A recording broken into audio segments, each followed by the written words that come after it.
안녕하세요. 탁재일 교수입니다. 그리스도에게 부름받은 우리들이 사람의 미혹을 받는 그런 시대를 살고 있습니다. 특별히 코로나 역병과 함께 이제 이단 문제는 교회 안에 교리적인 문제를 넘어서 사회적인 문제로 변화되고 있습니다. 오삭오감을 통해서 이단을 바라보는 창이 만들어지기를 소망합니다. 제 뒤편에 보면 이단 신천지에 가족을 잃은 한 어머니가 거리에서 1인 시위를 하고 있습니다. 간혹 우리 주변에서 보게 되지요. 왜 이런 시위를 하게 될까요? 종교의 자유가 있는 그런 환경에 우리가 처해 있기 때문이지요. 어떤 위법한 일이 아닌 한 우리는 어떤 종교 단체이든 선택할 수 있는 그런 법적 장치가 되어 있습니다. 이렇게 거리로 나서게 되면 그나마 사회적인 이슈가 될 수가 있고, 그것을 부담스러워하는 이단 단체는 배우자나 자녀를 잠시 집으로 돌려보낼 수도 있겠지요. 하지만 그것도 잠시일 뿐. 비록 몸은 와 있지만 여전히 마음은 이단 단체에 있을 수 있겠지요.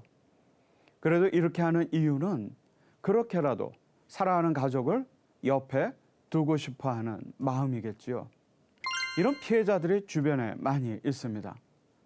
저 역시도 이런 이단 문제에 관심을 갖게 된 이유는 이단 연구를 하던 저의 선친 고 탁명환 소장이 한 괴한의 습격을 받아 돌아가셨기 때문입니다. 그때 이 이단 문제는 교회의 교리적인 문제가 아니라 어느 순간 우리들의 소중한 것, 우리들이 사랑하는 그 누군가를 순식간에 빼앗아갈 수 있는 문제라는 것을 깨달았지요.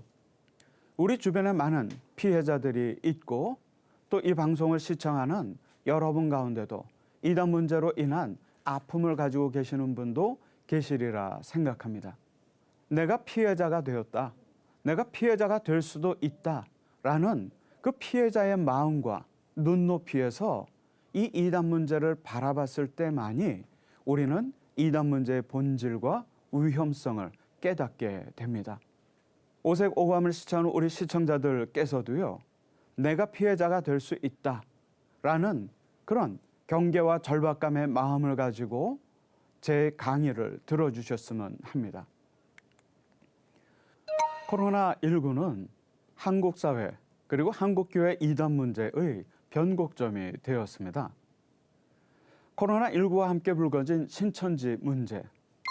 사실 그 이전에 대한민국을 뒤흔들었던 사회적인 사건들을 우리가 생각해 보면 여러 사건들이 이단 문제와 연관되어졌던 적이 많았던 것을 기억하게 됩니다. 교회 안에 교리적인 문제를 넘어서서 이제는 대한민국 사회의 심각한 문제가 되었습니다. 이단을 예방하고 이단을 대처하는 것은 이제는 교회를 지키는 것뿐만 아니라 대한민국 사회를 지키는 그런 일이 되었지요. 두 가지입니다. 하나는 우리가 이단 문제를 바라볼 때 피해자의 마음으로 이 이단 문제를 바라보기를, 그리고 이제 이단 문제는 교회의 문제를 넘어서서 사회를 지키는 그런 심각한 문제라는 점을 염두에 두고 우리가 이단을 바라봤으면 합니다. 이단들의 가장 두드러진 특징은 바로 사람에 대한 신격화입니다. 신천지 문제가 우리 주변에서 심각하지만 신천지보다도 오히려 더 큰 영향력을 가지고 활동하고 있는 이단이 있습니다. 바로 하나님의 교회 세계복음선교협회라는 이름을 가지고 있는 단체이지요. 이 하나님의 교회는 신천지와 함께 가장 영향력이 큰 이단 단체로 현재 활동하고 있는데요. 이들의 신격화는 두드러집니다. 이 화면에 보면 이 단체의 설립자인 안상홍을 하나님의 교회는 재림 예수님, 재림 그리스도, 심지어는 하나님으로 신격화하지요. 비밀스러운 교리가 아닙니다. 공개적으로 이렇게 신격화를 노출하고 있지요. 여기에 보이는 이 남성 안상홍을 하나님으로 믿기 때문에 때로는 이 단체를 안상홍 증인회라고도 불렀지요. 안상홍이 태어난 해가 1918년입니다. 그러다 보니까 지난 2018년 하나님의 교회 모임처마다 건물마다 이런 프래카드가 설치가 되었죠. 안상홍님 성탄 100주년 기념 예배. 사람에 대한 신격화가 두드러집니다. 우리가 어떤 단체에 대한 이단성 여부가 궁금할 때 그 단체의 지도자를 지나치게 신격화하고 있는 것은 아닌지 우리가 한번 볼 필요가 있겠지요. 예수 그리스도가 중심인지 아니면 사람이 중심인지 이단을 가르는 중요한 시금석이라고 할 수 있습니다. 그런가 하면 하나님의 교회가 사용하는 찬송가 책입니다. 이 책을 보게 되면은 우리에게 낯익은 제목이 눈에 띄입니다. 우리가 부르는 주 하나님 지으신 모든 세계라는 찬송과 유사합니다. 이 찬송을 이렇게 개사해서 부릅니다. 안상홍님 지으신 모든 세계 내 마음속에 그리워 볼 때. 저는요, 일제강점기 이후로 가장 하나님의 이름을 망령되 일컫는 단체가 있다고 한다면 이 하나님의 교회가 아닐까 싶습니다. 이처럼 노골적인 신격화를 보여주고 있지요.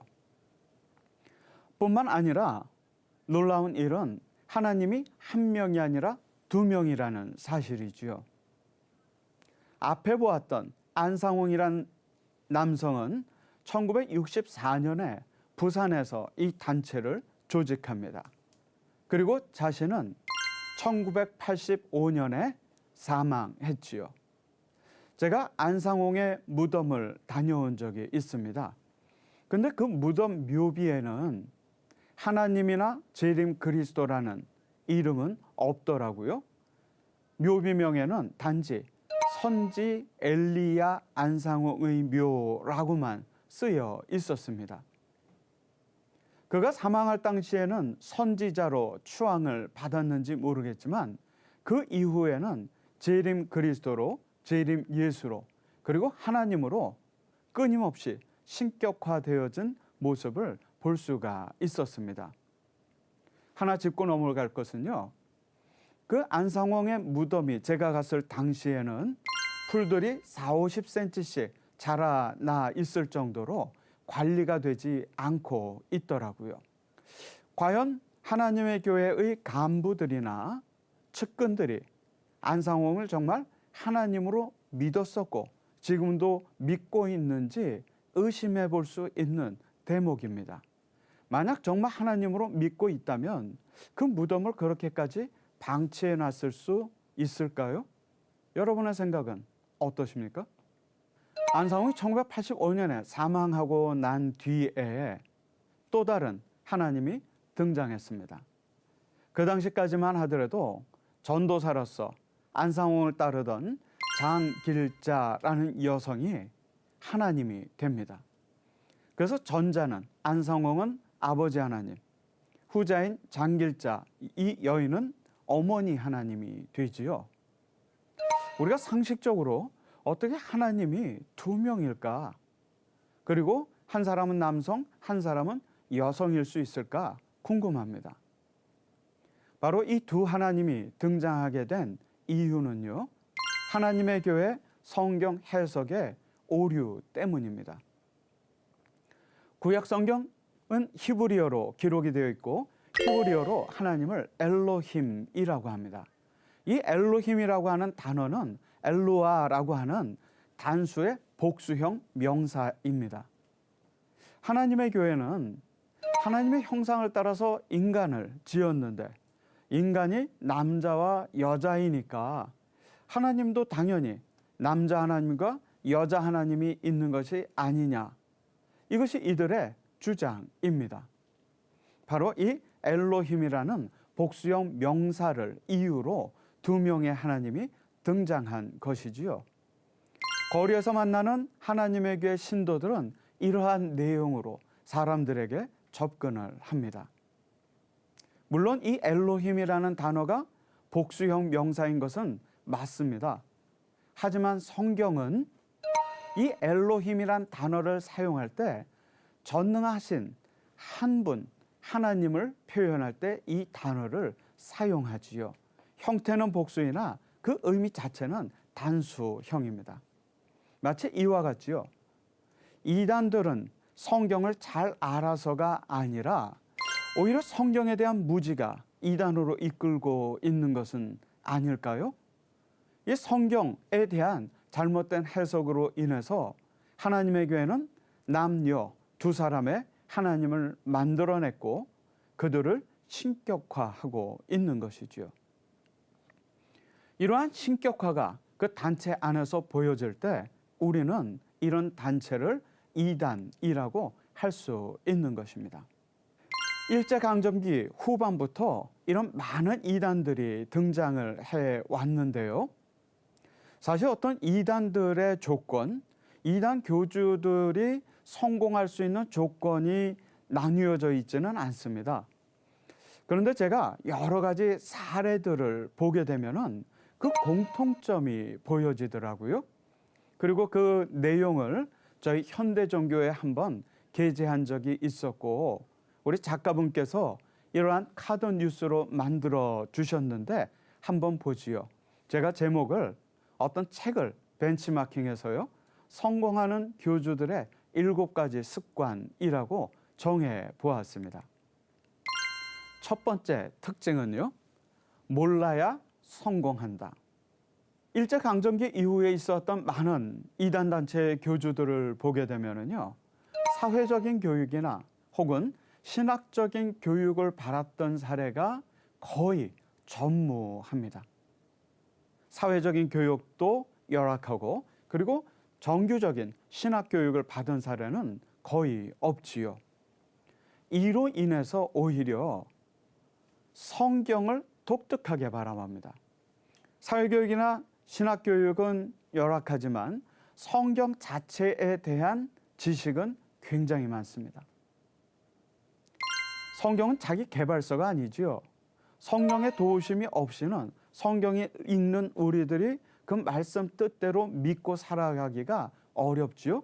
하지만 이단 교주들의 경우에는 성경에 대한 지식은 있습니다.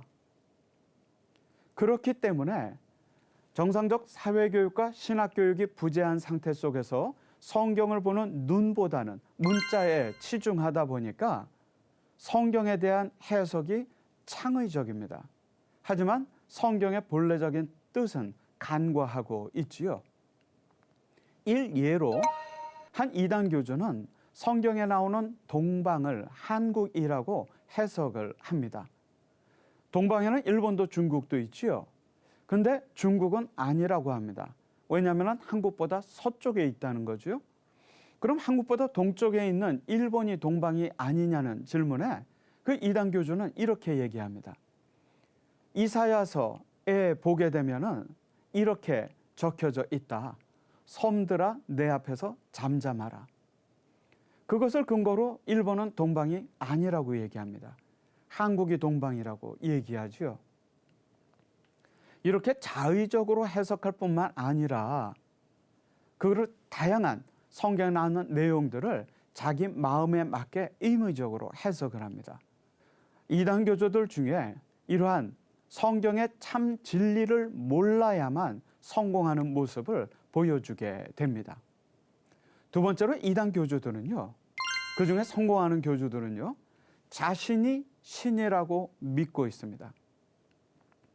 우리는 이렇게 생각합니다. 아마 이단 교주들은 자기가 신이 아니면서도 신이라고 거짓말하고 있을 거야. 제 생각은 좀 다릅니다. 교회와 사회를 혼란스럽게 했던 대형 이단들은요. 그 이단들의 교주는요. 스스로 자기가 재림주의고 하나님이고 성령이었다고 믿는다고 저는 보고 있습니다. 그렇기 때문에 그들이 행하는 범죄는 거의 확신범에 가깝다고 할 수 있겠지요. 그런 경우에 이런 이단 교주들이 성공하는 사례들이 나타나게 됩니다.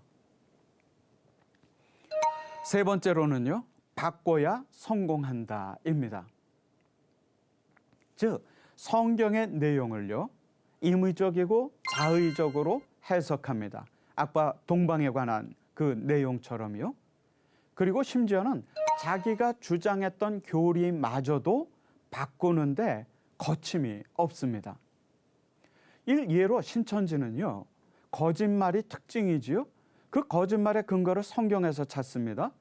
성경에 보면 모략을 써서 이기라고 했으니까 거짓말을 해도 좋다고 신도들을 합리화시켜주면서 그 모략이라는 단어를 거짓말이라고 해석합니다. 물론 아니지요. 그 단어의 원래 뜻은 에짜라고 하는 히브리어인데 충고라는 뜻입니다. 어드바이스. 그것을 거짓말로 해석하고 거짓말을 합리화하고 신도들로 하여금 거짓말하는 죄를 짓게 만드는 것이지요. 이단들에게는 교회에 없는 한 가지가 있습니다. 바로 신격화된 교주의 존재이지요. 우리는 하나님의 기록된 말씀이 성경을 바꿀 수 있는 권한도 권위도 갖고 있지 않습니다. 하지만 이단들은 신격화된 교주가 있기 때문에 성경의 내용들뿐만 아니라 자신이 스스로 주장했던 교리마저도 바꿀 수 있는 것이지요. 이렇게 잘 바꾸는 교주들이 성공하는 모습을 보게 됩니다. 다음은 네 번째로 넘어야 성공한다입니다. 한국에 있는 이단 교주들을 보면은요, 한때는 누군가의 이인자들이었습니다. 그 이인자였던 그 사람이 전임 교주를 배신하거나 떠나서 자기 스스로가 신이 되는 것이지요. 예를 들어서 박태선의 영향을 받았던 유재열을 떠나서 이만희 신천지가 등장하게 됩니다. 통일교 문선명을 떠나서 기독교 복음선교회 JMS의 정명석이 등장하게 되지요. 그래서 이만희는 그의 전임자를 배도한 세례 요한이라고 폄하를 하고 JMS 정명석은 전임자인 통일교 문선명을 실패한 세례 요한이라고 폄하를 합니다. 즉 눌러야 넘어야 성공하게 되는 것이지요. 이렇게 이인자로서 전임자를 폄하하고 넘어섰을 때 새로운 신격화된 교주로서 등장할 수 있는 것이지요. 한때는 이인자였던 그가 신격화된 교주가 되었기 때문에요. 다섯 번째로는요, 이 교주들은요, 이인자를 극도로 경계하고 있습니다. 눌러야 성공한다. 이단 단체의 특징은요, 거의 중앙 조직입니다. 중앙 집중적인 조직이지요. 어떤 이인자의 권한도 허용하지 않는 사례가 대부분입니다. 왜? 스스로 이인자로서 전임 교주를 배신하거나 혹은 떠났기 때문에 이 이단 교주들은 자신 스스로도 그런 배신을 겪을까 두려워하고 있지요. 그리고 여섯 번째로 저는 벌어야 성공한다라고 생각합니다. 즉 이단들은요, 돈에 집중하고 부동산에 집중합니다. 사업을 하지도 않는 이단들이 왜 돈이 그렇게 많을까요? 어떻게 생각하십니까? 이유가 있겠지요. 헌금이라는 미명으로 돈을 착취합니다. 헌신이라는 이름으로 노동력을 착취합니다. 그러한 활동을 통해 가지고 돈을 모으지요.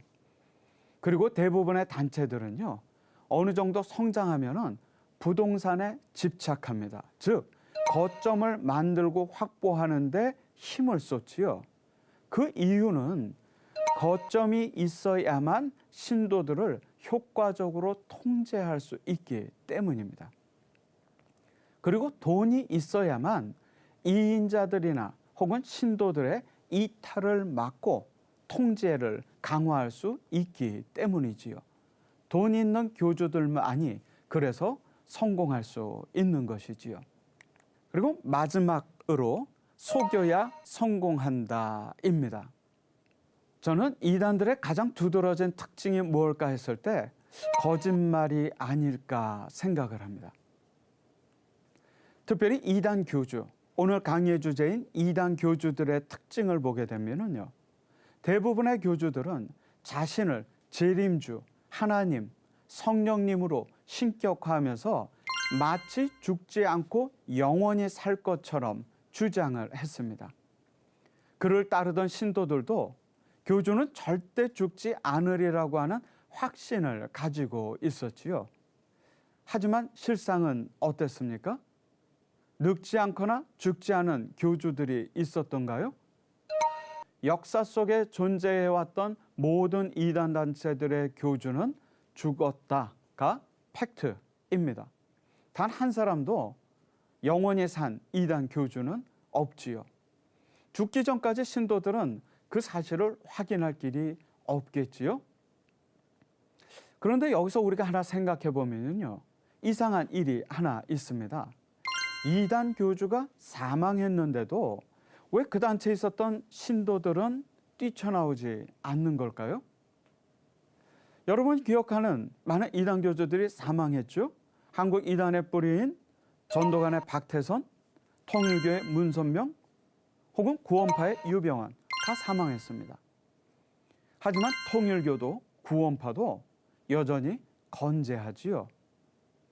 우리들의 상식으로는 내가 신으로 믿고 따랐던 이단 교주가 사망을 했으면 나의 판단, 나의 선택이 틀렸다는 것을 인정하고 그 단체를 빠져나와야 할 터인데 그런 일이 잘 벌어지지 않습니다. 어떻게 생각하십니까? 왜 그럴까요?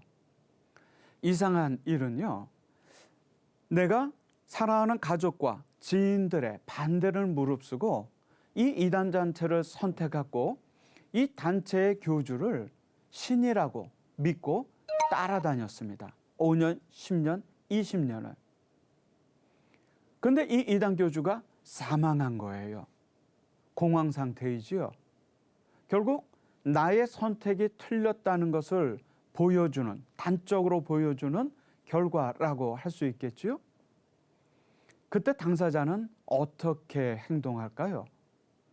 내가 기대했던 것과 벌어진 결과가 충돌했을 때, 이런 인지 부조화의 상황에서 당사자는요, 의외의 결정을 하기도 합니다.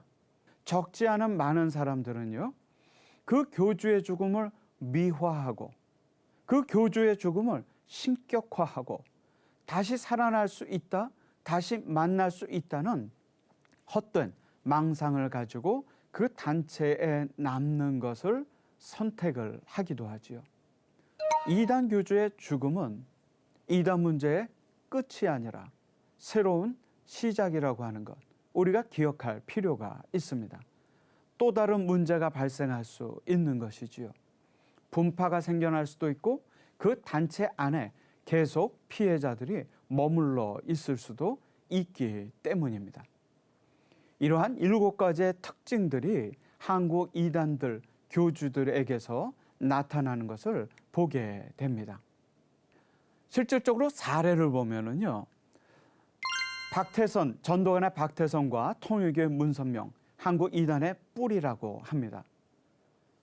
70주년을 맞는 6.25 전쟁 전후에서 이 단체가 생겨났지요.